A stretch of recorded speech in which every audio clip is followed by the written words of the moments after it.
안녕하세요. 동서문화로의 신용철입니다.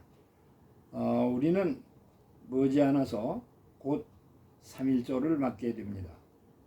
그래서 오늘은 1919년 3.1운동과 대한민국 임시정부에 대해서 생각해 보겠습니다. 일제강점기에 초등학생이었던 나는 1948년 대한민국 정부가 세워질 때 처음으로 우리 정부 대한민국을 맞닥뜨리게 됐습니다. 그래서 그때 우리 대통령 이승만 박사, 우리 부통령 이시영 선생, 우리 국회의장 신익희 선생 열심히 외우던 생각이 납니다. 벌써 76년 전입니다. 그 뒤에 6.25도 겪었고 오늘날 우리 대한민국이 이렇게 세계적인 민주적이고 그리고 또 부유한 국가로 성장한 시기를 체험하게 된 것을 대단히 감격스럽게 생각을 합니다. 그러면서 우리가 대한민국이라는 대한제국이나 조선이 아니라 대한민국이라는 게 중요합니다. 그러니까 국민의 국가, 민주적인 국가, 대한민국의 발원이 바로 1919년 상해 임시정부로부터 왔기 때문에 우리가 임시정부를 살펴볼 수 있는 것이 대단히 중요합니다. 그래서 오늘날 국내 3.1운동으로부터 시작된 대한민국 임시정부에 중점을 두고 생각을 해보겠습니다. 그러면 그 당시 우리가 국제 정세를 살펴볼 필요가 있습니다. 알다시피 우리는 일제에 강점된 상태이기 때문에 국내에서 정치 활동을 할 수가 없던 시대입니다. 1918년 세계 제1차 대전이 끝났습니다. 그러면서 이 시기는 지금까지의 제국들이 무너져가는 시기입니다. 독일의 제국이 무너졌고 오스트리아 제국이 무너졌고 러시아의 로마노프 왕가 제국이 무너지고 사회주의 혁명이 일어났던 시기입니다.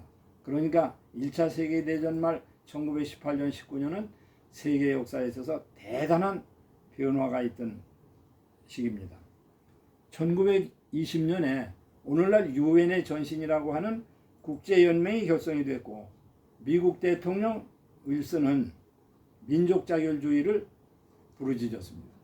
그러면 그때 민족자결주의는 서구 열강들에게 침략을 받았던 많은 세계의 약소민족들에게 대단한 희망과 용기와 격려가 됐습니다.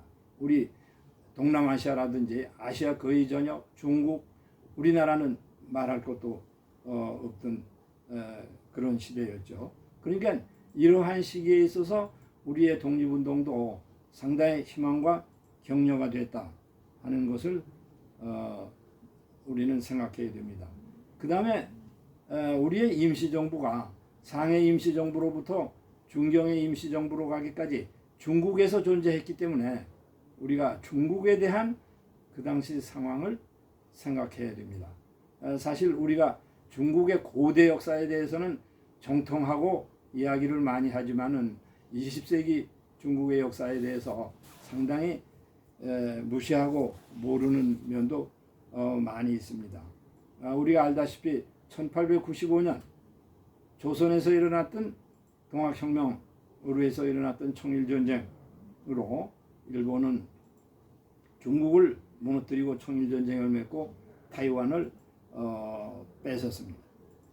그리고 1919년 1차 세계대전이 끝났을 때 독일이 차지했던 산동반도의 칭다오, 청도를 일본이 가져야 된다고 우기면서 문제가 됐습니다.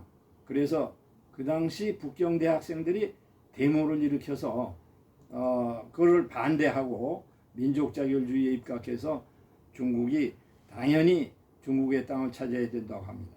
그래서 이 운동을 5.4운동이라고 합니다. 5월 4일 날 일어났기 때문에 그냥 우리는 3월 1일에 3.1절이지만은 중국은 오사 운동입니다. 그래서 지금 칭다오에 가시면 그 독일이 지어놨던 칭다오 맥주 공장이 있고 또 오사 운동 광장에는 오사 운동을 기념하는 그런 광장이 있습니다.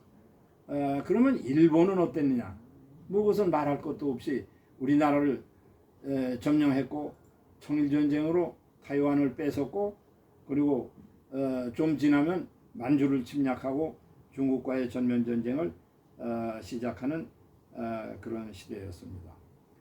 그러면 우리나라 사람들은 일본의 강점에 대해서 어떻게 반응을 했고 어떻게 민족 운동을 일으켰느냐.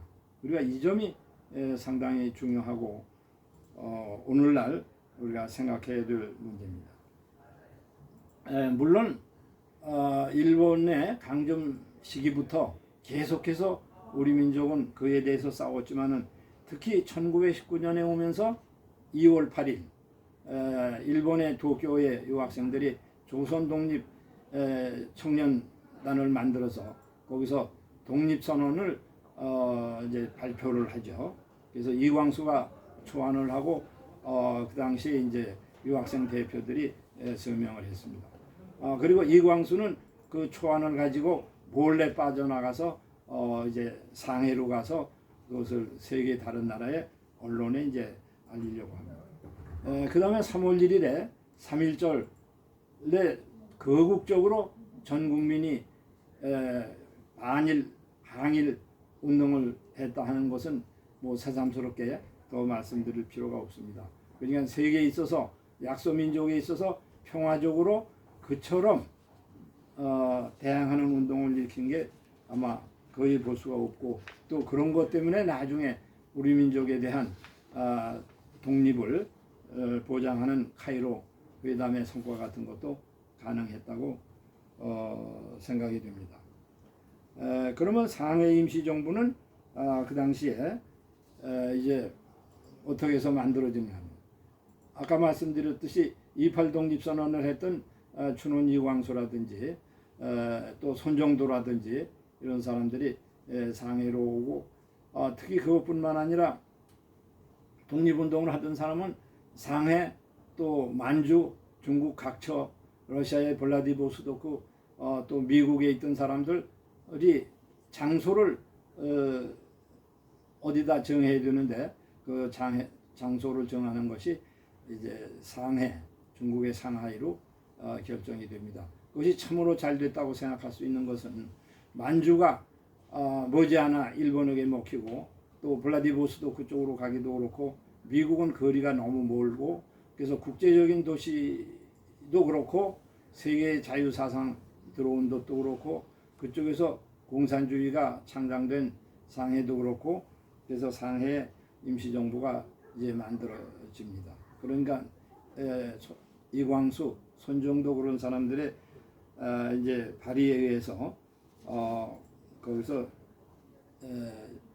우선 의정원이 만들어지죠. 이제 그래서 3.1 운동 후 이거 좀 네.